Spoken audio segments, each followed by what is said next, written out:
We share. Oh, take a ride with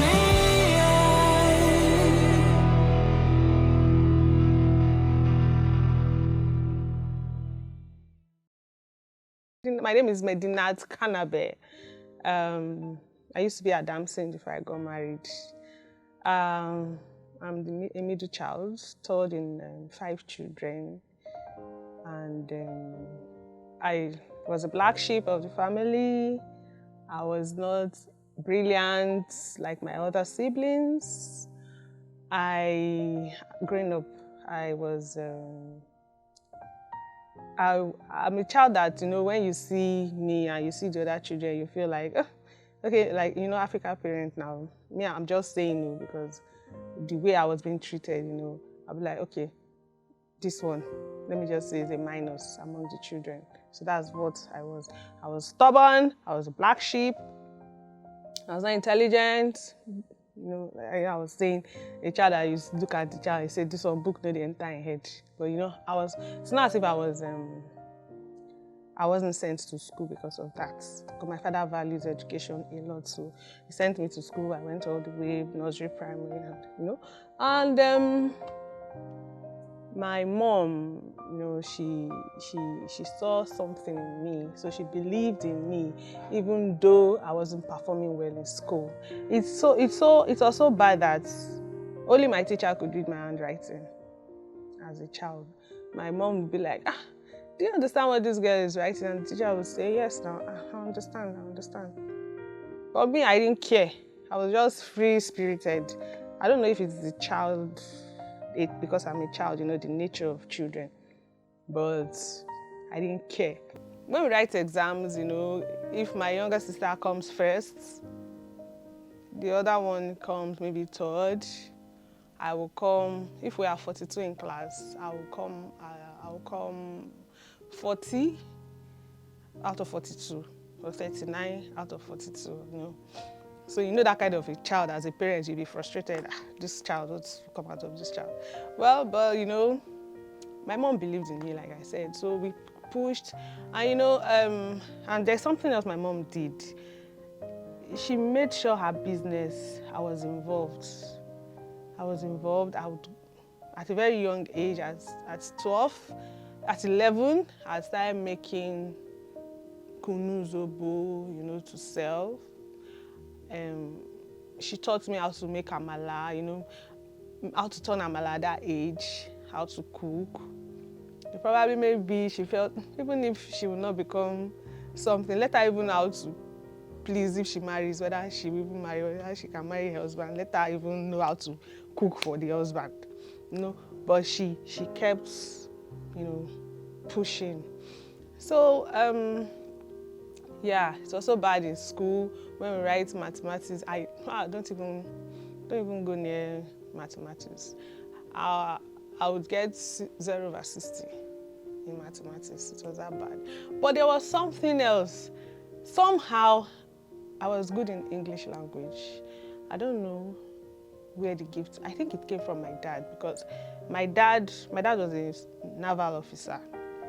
And they used to travel on course and everything.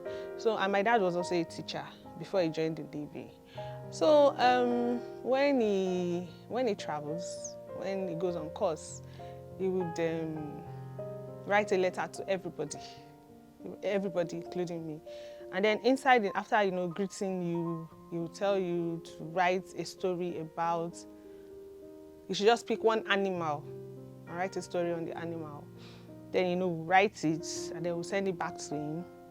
The person that then there was no phone, so the person that would deliver his own message to us would take our message back to him. He would mark our scripts there. He would score it. If you score very well, he might give you 5 naira. Then 5 naira was good enough to buy something.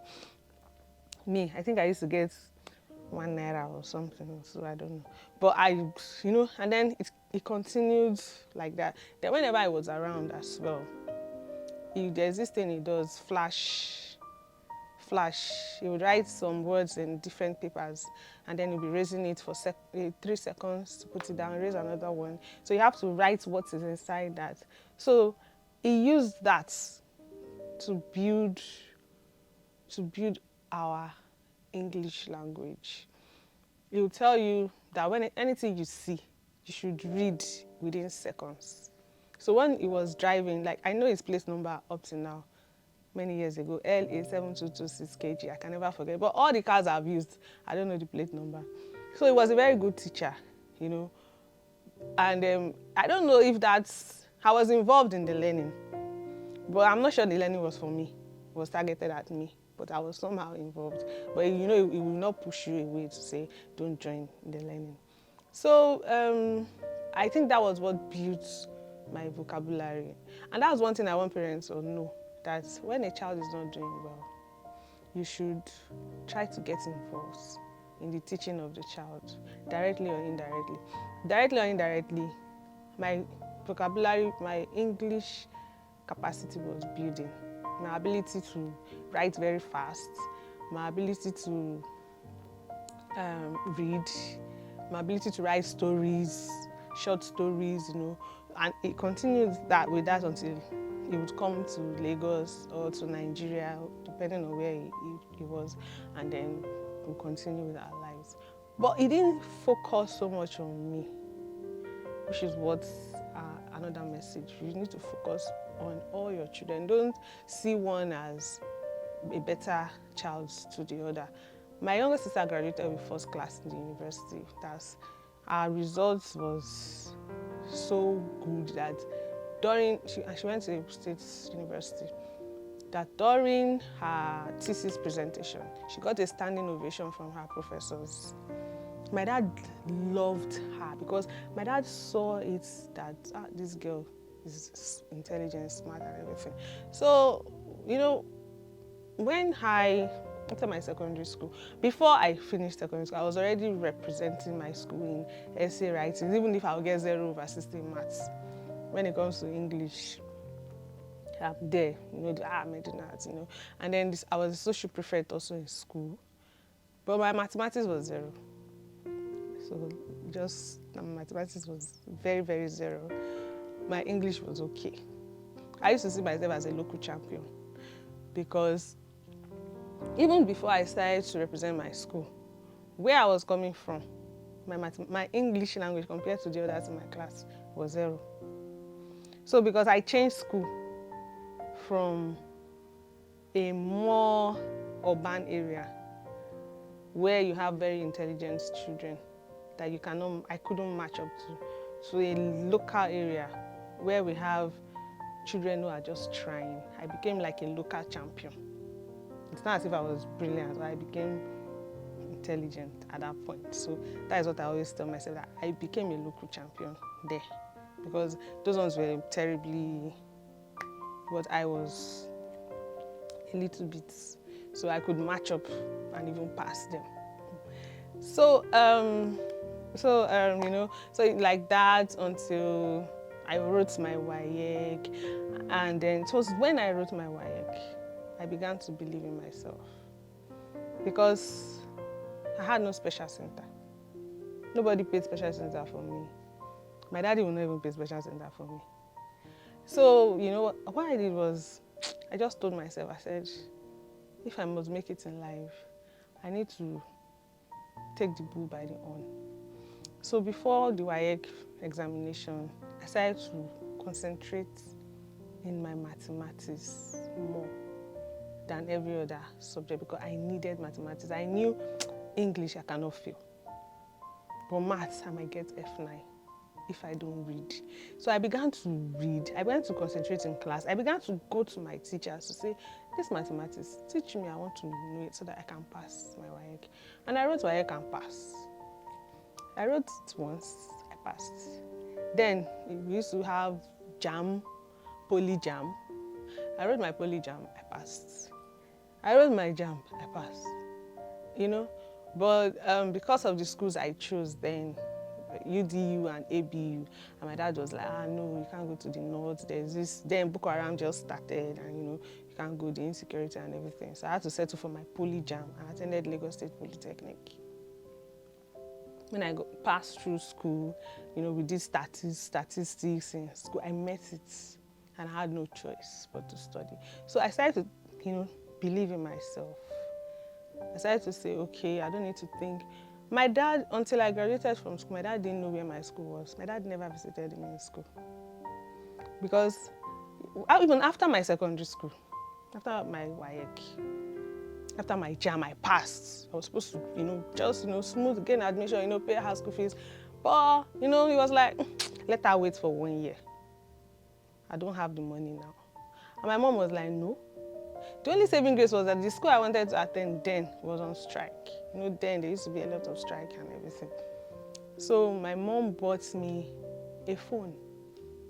At first, I went to teach in a school, primary school.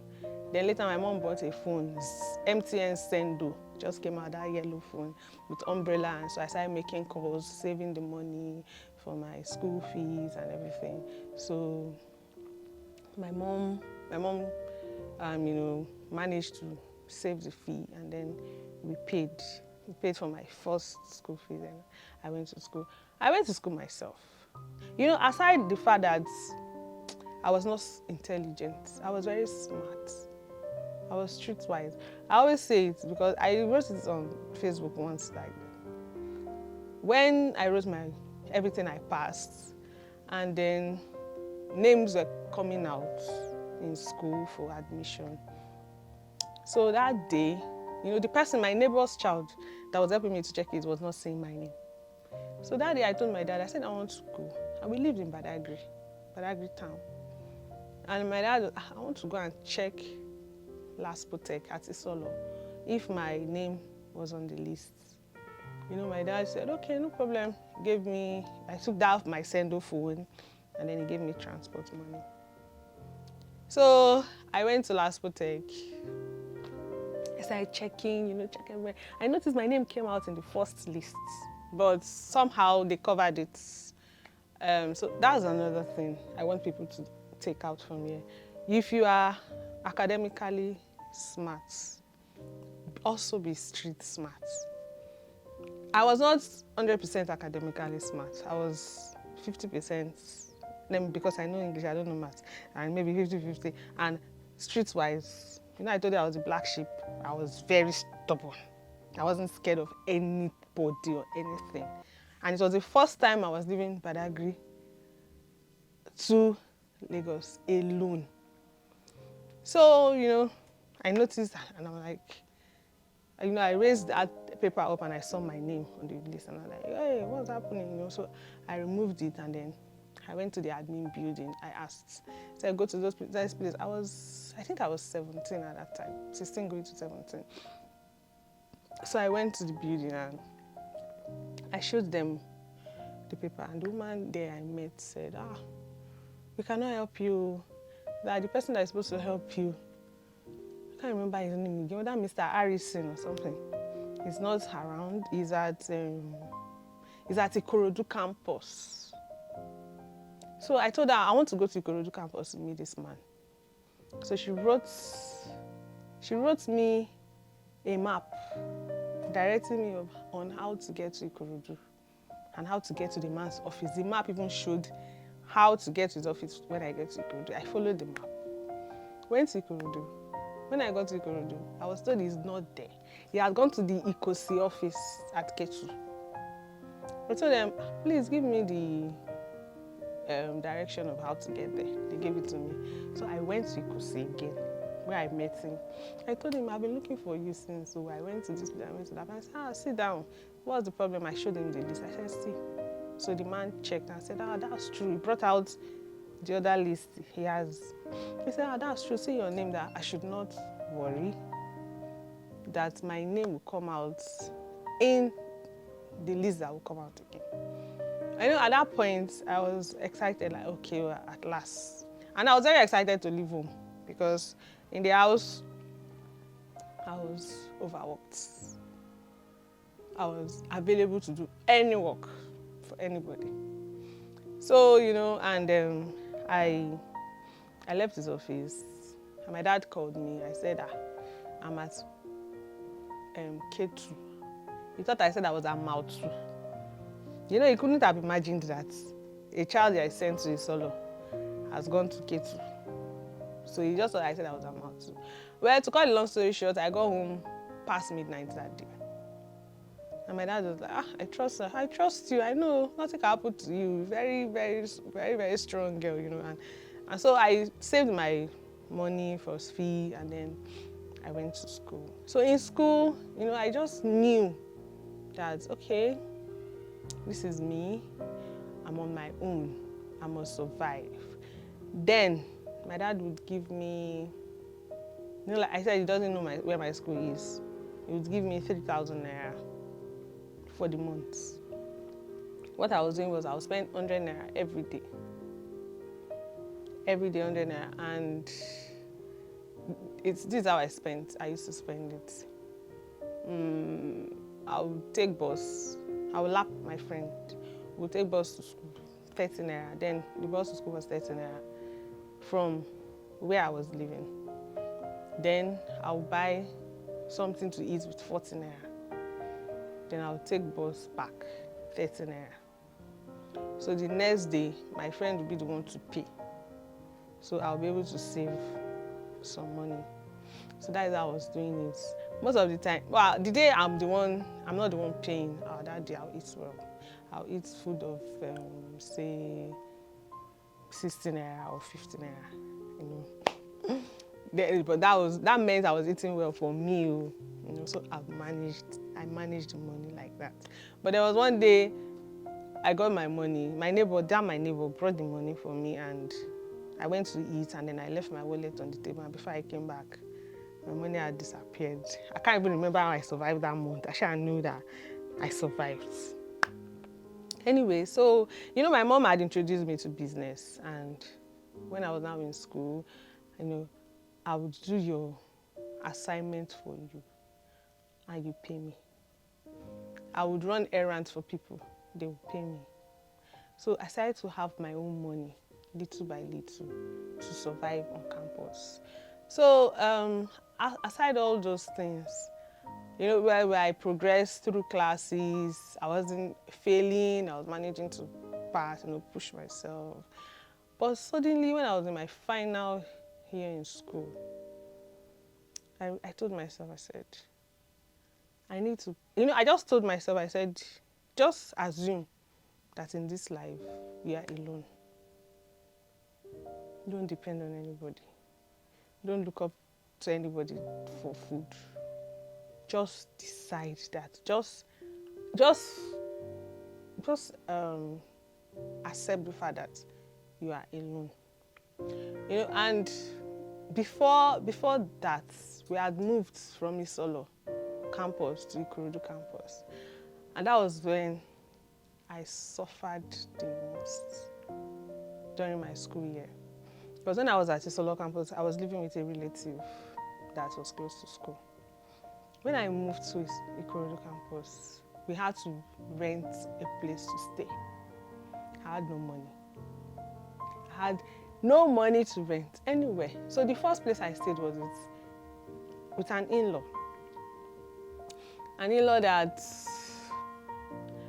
I don't know how to describe, but you know, you can just come to the house today and you meet your things outside. And they will tell you that, your in-law left, or she went somewhere and she said she's not coming back in the next 3 months, so just find where you will stay. Then I now moved, the first time she did that, I moved to a classmate's room. That one, her parent has, you know, some money, and then they rented her a room to herself. She wasn't sharing with anybody. I begged her. She allowed me to move in. But after a while, she came and said her mom said that she's not supposed to stay with anybody, that there's an evil spirit in her room or something. I think I was evil spirit, I should. Well, I packed my things, and guess what? I had a friend then, a male friend, that was also managing. I was living in a room with about 4 boys. I had to move into the room with them in school. I I was staying with them in that room. Sometimes it would be 7. I'll be doing the girl. Anyhow, we shall sleep. Anyhow. Then I moved again to another room that belongs to another friend. Lara, her name is Lara. That one too has a place that could contain the 2 of us. I moved to her place. I stayed with her for a while. Then I moved again to another room that belongs to, then it was during our final year now, where I was writing my project. I typed from A to Z myself because I had no money to pay a photocopier or a typist. So what I did was, I had become friends with a lecturer. May he so rest in peace. He's late now. I had become friends with him, and he found out that during school there was this free program. It wasn't free, but it wasn't expensive. They wanted to teach us how to type. So I paid and I learned how to type. I think I was just one of the maybe 5 people that showed interest in it. So I learned how to type and I was able to use the computer. So one time the lecturer asked in class, who knows how to type? I said me. So he was writing a book, Introduction to Mass Media and the Society, 2 books. I was helping in typing. In fact, I helped to type almost the whole book. So, because I was typing more of the time, he gave me the laptop to type whatever I was writing down. So I was using the opportunity to do my own projects work. He knew, but he didn't say anything. So that was how I was able to do my project. And at that point, when I moved to this room, where those 2 girls, one had relocated out of the country. She didn't graduate with us, she relocated. The other one had married and left Lagos. So their rent was still running. So they just told me, you can stay there till the rent finishes. So I was staying there. I would cook rice. They had pot and everything. I would cook rice. If I cooked the rice, maybe 1 cup. Before then, because I had no place to cook and anything, I would just, buy, my food was Costa biscuits and milk, or gari and fish. That's what I was eating in school then. So when I now had access to pot and everything, and I started thinking, why not just cook? So I'll cook rice, and for 3 days, I'll be eating the rice. Like, I'll just be warming it. No fish, nothing inside, just anyhow concoction rice. I warm, no fridge now, nothing. I will share warm until I finish eating the rice. All through the period that the rice will last, I'll manage to eat it. Then I was typing my project. Sometimes I won't even leave the house for that 3 days because there's water and there's rice and there's computer, and I was typing my project. So I finished typing my projects in good time, and I shall manage to graduate. But then I told myself, like I said, that you have to make it in life. You have to improve yourself. You have to let people know that you are not that girl of those days that everybody will just say, what will come out of this girl? So what I did was, before I finished my HND, I had met my husband. And me always wanting to just leave the house. And I'm very restless, I'm very impatient. So anyway, I was lucky enough to have met someone that I got married to at a very young age. And I became like, I met him, we married before I even graduated, before I finished my HND. But because I was used to always being on my own, doing things myself, throughout the relationship, I never asked for anything. And even when he gives me money, it feels odd. I don't collect it. I'm not used to people giving me things. So throughout the relationship, I never collected any money from him. He tells me now that he had one friend that used to say, I'd like to have a girl like this, your babe. She does not collect money from me. She doesn't ask anything. But the friend wouldn't understand. Even my husband, I'm sure, didn't understand how I had grown up, how I was always doing things by myself. how, So when we married, I started to, I told myself, like I said, we have to do something. People need to hear your name. People need to see you. People need to know that, to get inspired by you. People that know you, that knows that this girl that we couldn't even read her handwriting. See where she is now. I finished my HND, I enrolled for a PGD. I was doing business as well. I was making money from business. I was working. I was lucky enough to have gotten jobs, to be getting jobs easily. When I apply, they employ me. I put in my best. And then I started to win awards, awards that are nationally recognized, and then, I started to say, okay, this is it. And then business was moving well.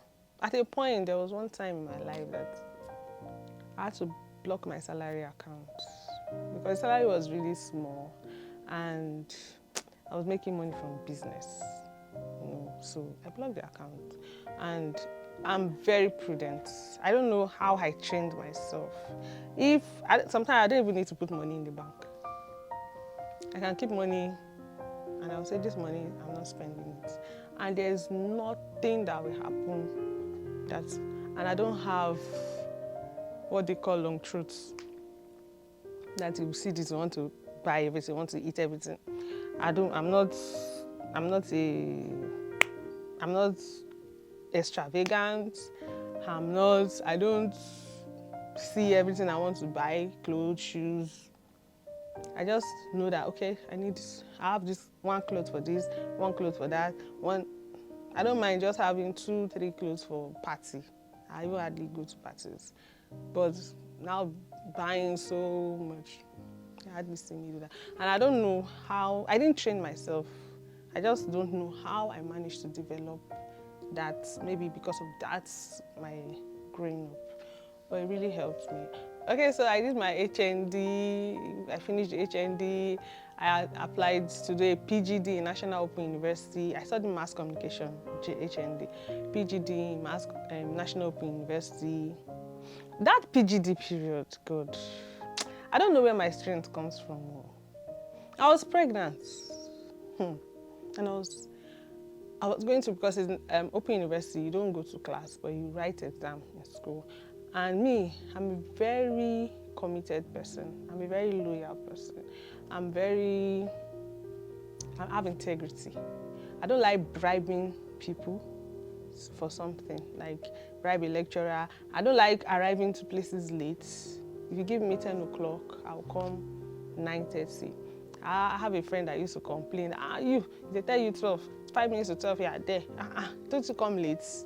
But then my friend doesn't even like going anywhere. So when you are supposed to go somewhere, you come early, she'll be angry. So that day I had exam, pregnant. It was raining. I left my house. I was going to campus to go and write exam. Then I got to Oshodi. There used to be this very deep dish, she's like a circle. And rain had covered it. I didn't know when I stepped in and I fell. But I was holding an umbrella and there was this downfall driver that saw me. If not that, vehicles were not coming at that time. Only God knows what would have happened. So it was a downfall man that came and then brought me out and then helped me, to his boss. Where are you going to? It's raining and everything. I said, I have an exam. And the funny thing, when I got to school, they said during rainy season that they don't write exam in a hurry, that they wait for everybody to come. That when they see that the last person had come, that is when they write the exam. I didn't know. I just wanted to meet up with the exam time. And I almost killed myself. But thank God for today. Well, I had the baby and it's fine. And I have 3 boys now. So after PGD, I told myself, what will you do now? I decided to go for my master's. So I applied at Babcock University. I was already living at Badagry again at Agbara, Ayanera before Agbara, and I applied at Babcock. So another one, I would leave home at 4:30 a.m. to get to class at 8 a.m. I was always the first to even get to class every time. Except for one day I overslept and I had statistics exam test and I overslept, and by the time I woke up it was 6. And the traffic outside building at that time. And I was like, God, what will I do? Actually, I didn't call anybody in school. I didn't do anything. I just took my bath, got dressed, and then started rushing to school. And when I got to school, it was past 10. I met everybody in class waiting.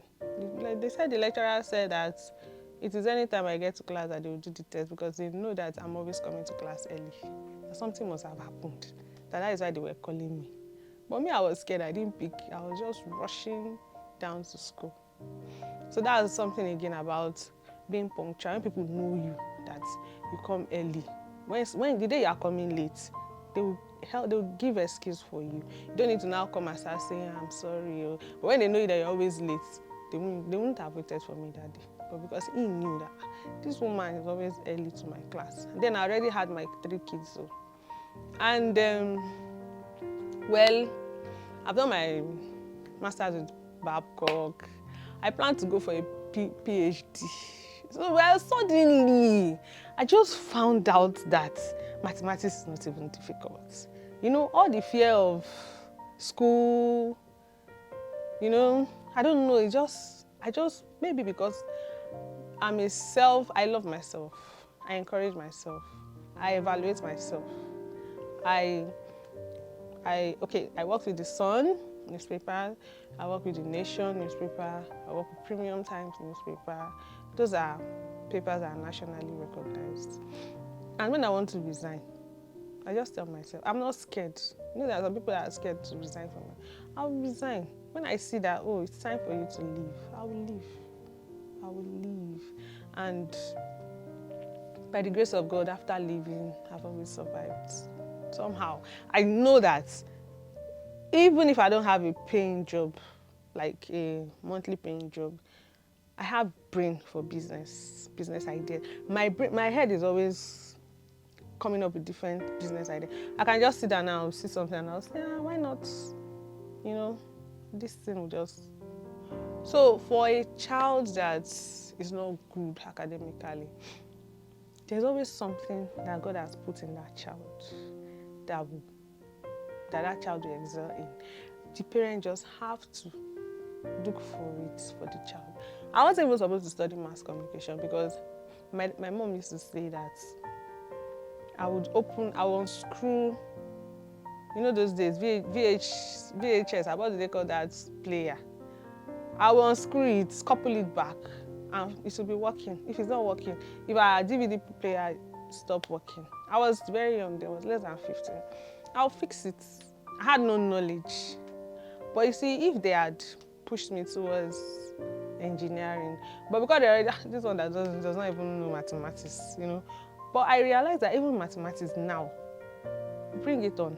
Just teach me and give me assignments. I did mathematics throughout, even in mass comm, you do statistics.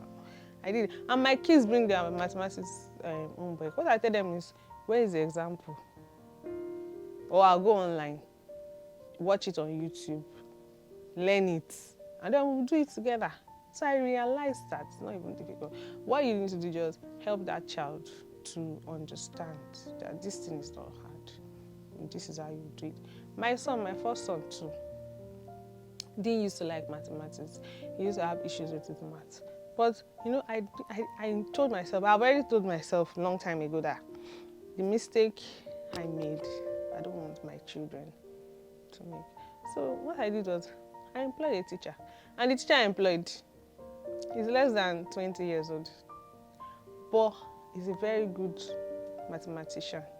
So my son is not in his teen yet. He's not in his teenage years yet.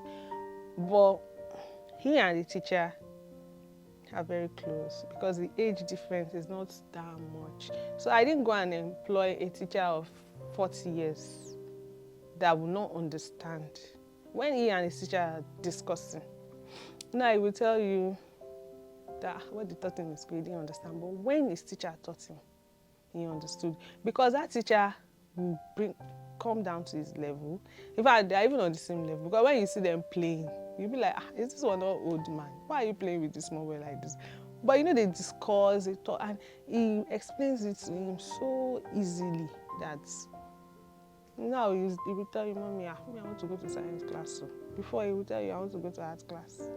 I still discussed with him. I said, have you decided? He said, yes, I want to go to science class. But I'm happy that I was able to help him to realize early. I didn't realize early, but I never gave up. And that was one thing too. People should not give up. I've faced a lot of challenges in my life. I never gave up. Those times when in school, nowhere to stay, I would have just gone to my house. Oh, Daddy, I don't have anywhere to stay in school. I cannot squat with 6 boys. So. And if you see the toilets, hey, God. Me that was living in my house that my daddy built. I have my own room, my own toilet, and I'll go and squat. And see, toilet was outside, it was even pit toilets. And people will still queue to use the toilets. But you know, I never told anybody in my house what I was going through in school. I just went through it. And you know, there's this thing my dad used to say. You should see 2 years as 2 months, see 2 months as 2 days before you know it will pass. You know, so I would always, see that it will soon be over. It will soon be over. It will soon be over. Huh? By God's grace, we are here today. I'm Medinat. I've won many awards in journalism. I'm going to do PhD. There must not be a doctor in this life. And I want to encourage people who have children who are slow learners or they feel are not learning that it's never too late to become what you want to become in life. I mean, as I am like this, I told my husband one day, I want to go and study mechanical engineering. I want to be fixing cars. And if he allows me, I will do it. I will do it because I'm not having kids anymore, and I can just learn. It might take a long time, but I will learn. I will do it. So it's never too late as long as there's life. You get there. You get there. So thank you.